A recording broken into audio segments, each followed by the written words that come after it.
दोस्तों नमस्कार। 72,825 शिक्षक भर्ती 2011, 72,825 शिक्षक भर्ती न्यू एड 2012, 12,091 सब कैटेगरी तथा 90,105 के सभी अभ्यर्थियों का हमारे इस करियर संग्रह चैनल पर हार्दिक स्वागत है। मैं तिलक। आज का वीडियो बहुत ही महत्वपूर्ण है। सुप्रीम कोर्ट का बड़ा फैसला आ गया है। फीस वापसी रोकने पर जो रिट एससी में डाली गई थी वो खारिज हो गई है। 2017 के आदेश में बदलाव करने से सुप्रीम कोर्ट ने इनकार कर दिया है। न्यू एड पर अभ्यर्थियों का बड़ा जमावड़ा लगा है। बहुत महत्वपूर्ण अपडेट है और ब्रेकिंग न्यूज है। हम आपको आज इस वीडियो में अभी बताने वाले हैं कि इस फैसले से 90-105 पर क्या असर पड़ेगा तथा न्यू एड की भर्ती का अस्तित्व अभी क्या बचा हुआ है या समाप्त हो गया है। सारा डिटेल इस वीडियो में हम आपको बताएंगे। आप हमारे चैनल को अधिक से अधिक संख्या में सब्सक्राइब कर दीजिए और वीडियो में अंत तक बने रहिए।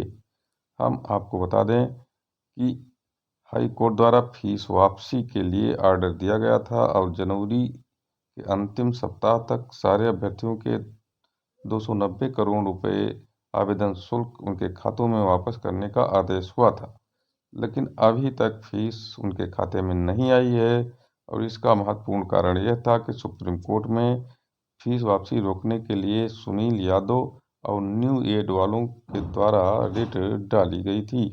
माननीय सुप्रीम कोर्ट में कल इसको लेकर बड़ी बहस हुई। सुप्रीम कोर्ट में सुनील यादव द्वारा एक रिट डाली गई थी और एक कोई सरिता मिश्रा द्वारा एक रिट डाली गई थी। तो दोनों रिटों पर कल सुनवाई हुई और सुप्रीम कोर्ट ने लंबी बहस सुनी और सुनील यादव के पक्ष के वकीलों ने कई दलीलें दी, बड़ी बड़ी दलीलें दी और न्यू एड के महत्व पर प्रकाश डाला तथा सुप्रीम कोर्ट द्वारा दिए गए 2017 के जुलाई के ऑर्डर को याद कराया, जिसमें सरकार को लिबर्टी दी गई थी कि न्यू एड को बहाल करके और नई भर्ती सरकार कर सकती है। तो उत्तर प्रदेश सरकार ने तत्समय नई भर्ती नहीं की और उसके बाद में ये न्यू एड वाले लटकते झूलते गए। इसी बीच कुछ लोग अपनी फीस वापसी के लिए हाई कोर्ट इलाहाबाद पहुंच गए और वहां उन्होंने रिट डाली और हाई कोर्ट ने उनके फीस वापसी का स्पष्ट आदेश दिया और 3 महीने का टाइम दिया, जिसमें उनके खातों में फीस वापस करना था। लेकिन न्यू एड वालों को लगा कि अगर फीस वापसी हो जाएगी तो हमारा मुद्दा कमज़ोर पड़ जाएगा। सीधे वो लोग सुप्रीम कोर्ट पहुंच गए और सुप्रीम कोर्ट में कल जो बहस हुई उसमें साफ साफ कोर्ट ने इनकी रिटों को खारिज कर दिया तथा कहा कि हम 2017 जुलाई के किसी भी ऑर्डर को बदलने की स्थिति में नहीं है। कोर्ट ने कहा कि जो क्लोजर रिपोर्ट सरकार द्वारा लगाई गई और 66,655 की नियुक्ति की गई, इससे इतर हम इस केस में कुछ ओपन नहीं कर सकते। वो एक तरह से बंद केस है। अब मित्रों, हम आपको बता दें कि जब सुप्रीम कोर्ट ने रीओपन करने से इनकार कर दिया है तो न्यू एड का अब अस्तित्व समाप्त हो गया है। यानी कि न्यू एड 2012 अब इतिहास बन गया है। जो हमें लग रहा है अब उसका कोई ग्रीवांश नहीं बचा है। साथ ही साथ सुप्रीम कोर्ट ने यह भी कहा, जब वकीलों ने दलील दी कि भ्रष्टाचार के मुद्दे पर जो 2011 में टेट भर्ती हुई तो उस पर एक रिट हाई कोर्ट में चल रहा है और भ्रष्टाचार हुआ है, तो सुप्रीम कोर्ट ने कहा कि वो रिट जब आपकी वहाँ खारिज होगी तो हम यहाँ सुनेंगे। इसकी लिबर्टी सुप्रीम कोर्ट ने याचियों को दिया है। इससे अब भ्रष्टाचार के विरुद्ध जो लड़ाई सुनील यादव लड़ रहे थे उसमें भी तेजी आ गई है और 2011 में जो भ्रष्टाचार करके चयनित हो गए हैं उनके खिलाफ एक बड़ा डंका बजने वाला है, ये भी मैं बता दे रहा हूँ। दूसरी बात क्या है कि रह गई 12,091 की बात, अगर हम इसमें करें तो मित्रों हम आपको बता देना चाहते हैं कि 12,091 एक मजबूत पक्ष है, क्योंकि वो 66,655 का पार्ट है, 72,825 का पार्ट है और उसकी सब कैटेगरी है और ये चयनित थे, इसलिए ये बहुत मजबूत हैं और इसीलिए हाई कोर्ट ने इन्हें रीओपन कर दिया है। साथ साथ एक खबर और आ रही है इलाहाबाद में।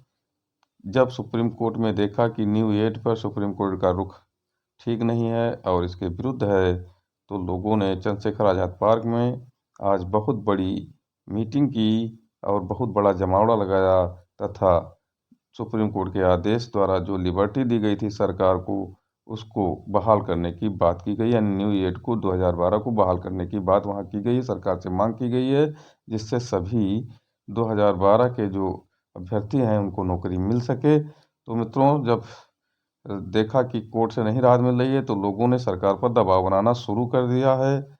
और अब देखिए सरकार इसमें क्या करती है। हमें तो नहीं लग रहा है सरकार कुछ करेगी, लेकिन अब लगता तो यही है कि सरकार अब 2012 वालों को तो बहाल नहीं करेगी। दूसरी बात, 2011 में जो भ्रष्टाचार हुई उस पर बात कर लेते हैं।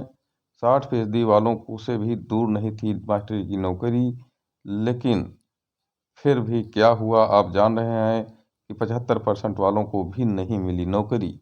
तो ये भ्रष्टाचार की भेंट चढ़ी। 2011 टेट की जो भर्ती थी उसके विरुद्ध सुनील यादव हाई कोर्ट में जो 2016 में रिट डाले थे, वो रिट आज भी जिंदा है और उन्होंने कहा है कि हम अब उस पर फोकस करेंगे और इधर अब हम 2012 न्यू ईयर की बात नहीं करेंगे, क्योंकि यहाँ हम हार रहे हैं। उन्होंने कहा कि धैर्य से काम लीजिए, सभी लोगों को उन्होंने समझाया है और 2016 की जो रिट है भ्रष्टाचार के खिलाफ, उस पर उन्होंने अमल करने की बात कही है। तो मित्रों, आज का ये महत्वपूर्ण अपडेट था।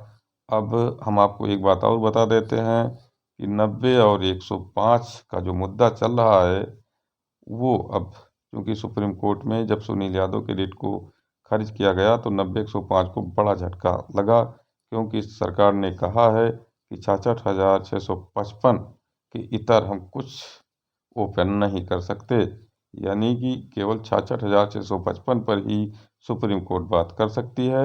और अपने जुलाई के दिए गए 2017 के आदेश में कोई बदलाव करने से सुप्रीम कोर्ट ने इनकार कर दिया है। तो 90-105 का भी मामला ठंडा पड़ता हुआ दिखाई दे रहा है।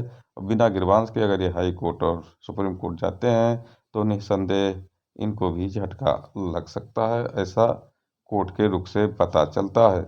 तो मित्रों, रह गई बात 12,091 की, तो 12,091 की पुनः मैं बात कर लेता हूँ। 66,655 के वो अंदर का मामला है, इसीलिए एक नारो विंडो खोल करके और इलाहाबाद हाई कोर्ट की सिंगल बेंच ने उसे प्रूव किया है और पुनः काउंसलिंग कराने का मौका दिया है और आदेश दिया है। तो इस तरह से आज का जो वीडियो था सभी मुद्दों पर था और मित्रों हमने पूरी बात आपको बता दी है। और कल फीस वापसी रोकने की जो रिट याचिका खारिज हुई है, इससे अब आपके खाते में फीस आने की भी उम्मीदें बढ़ गई हैं, यानी जो आवेदन शुल्क आपने जमा किया था आपके खाते में अब आएगी। मित्रों, धन्यवाद।